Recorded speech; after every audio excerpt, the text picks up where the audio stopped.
దీంట్లో ఖాళీ ల్యాండ్ ఎక్కడెక్కడ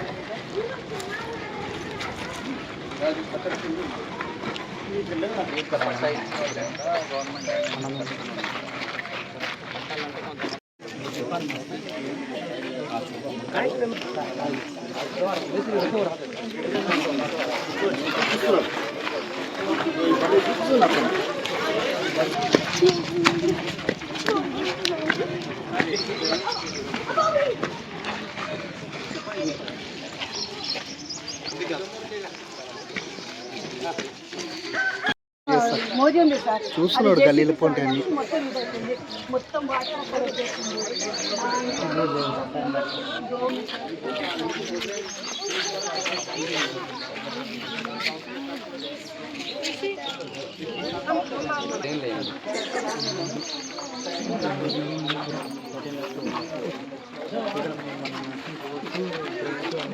మొత్తం ఎంతమంది ఉన్నారు?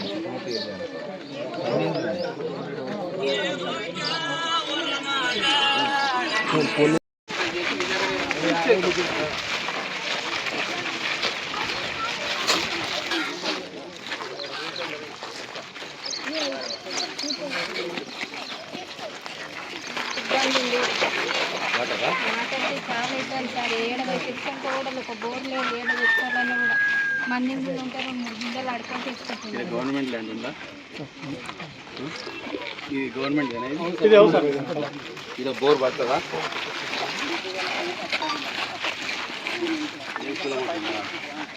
ఈ ల్యాండ్ ఎవరికి బోర్ అవుతుంది? వాటర్ మేము ఎన్ని సార్లు ఎన్ని ఇల్లు ఉన్నాయి?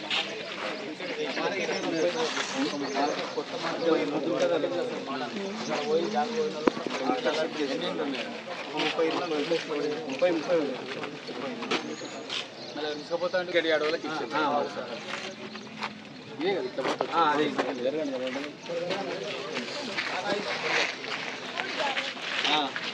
అదే ఎమ్మెల్యే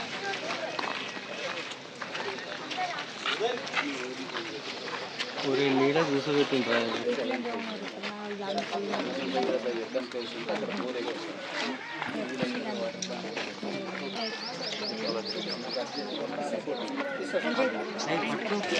అంకల్ హాయ్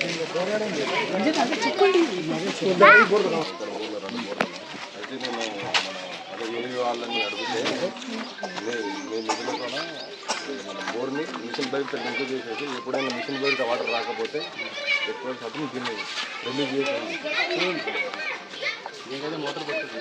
సరే ఎక్కువ వాటర్ వస్తుందో పెట్టాం దానికి మిషన్ భగీరథ వాటర్కి లింక్ చేసేస్తే ఆ బోర్ వాటర్ మీరు చూసింది స్టార్టింగ్ బోర్ అప్పుడు మన రాజన్న గారి సహాయకరంతో అప్పుడు బోర్ ఇచ్చినప్పుడు కొత్తగా స్టార్టింగ్ ఇక్కడ వచ్చినప్పుడు సర్వీస్ మా దగ్గర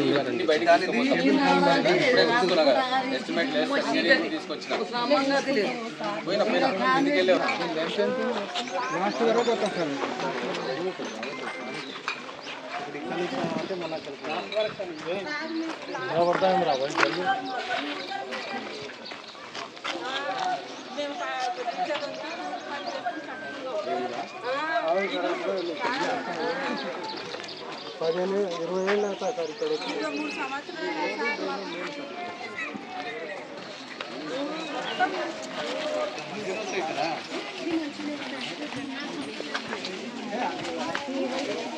బేరం మంచిగా ఉంది.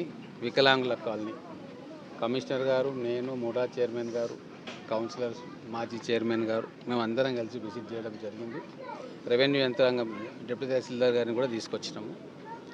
గతంలో ఇక్కడ ప్రభుత్వం నేను ఎమ్మెల్యేగా ఉన్నప్పుడు కొన్ని, అంతకంటే ముందు కొన్ని పేదలకు పట్టాలు ఇచ్చింది. సో దాంట్లో కొంతమంది ఇల్లు కట్టుకున్నారు, ఇంకా కొంతమంది కట్టుకోలేదు.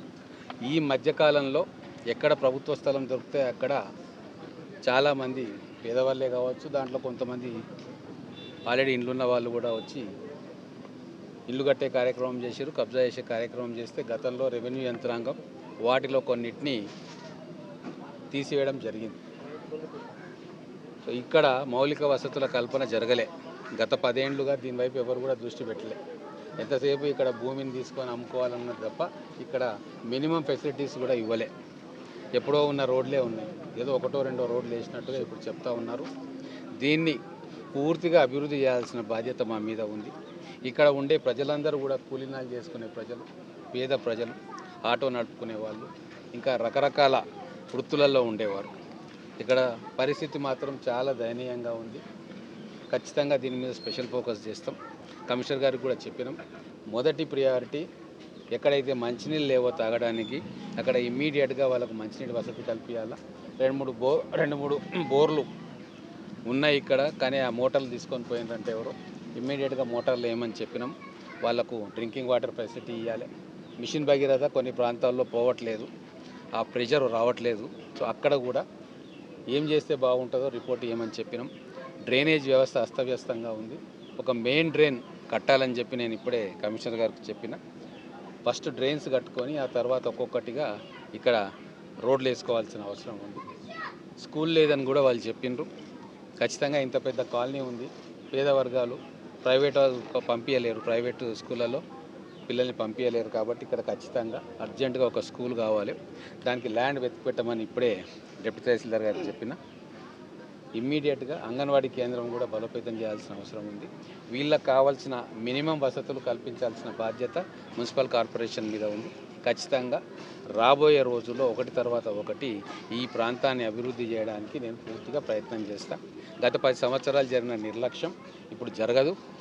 దీన్ని కూడా పట్టణంలో ఉన్న మిగతా ప్రాంతాలలోగా సమాన స్థాయికి తీసుకురావడానికి పూర్తిగా మేము కానీ కమిషనర్ గారు కానీ అధికార యంత్రాంగం కానీ దీని మీద ఇప్పటి నుంచి దృష్టి పెడుతుంది.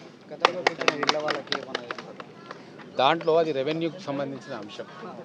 నిజంగా వాళ్ళు ఒరిజినల్ పట్టా వాళ్ళకు ఉందని వాళ్ళు వెరిఫై చేస్తే ఇబ్బంది ఏమి ఉండదు. కానీ ఇక్కడ చాలా విషయాల్లో కొంతమంది వ్యక్తులు ఇక్కడ చేరి గవర్నమెంట్ భూమిని అమ్ముకున్నట్టుగా వాళ్ళకు ఆధారాలు ఉన్నాయి. సో అటువంటి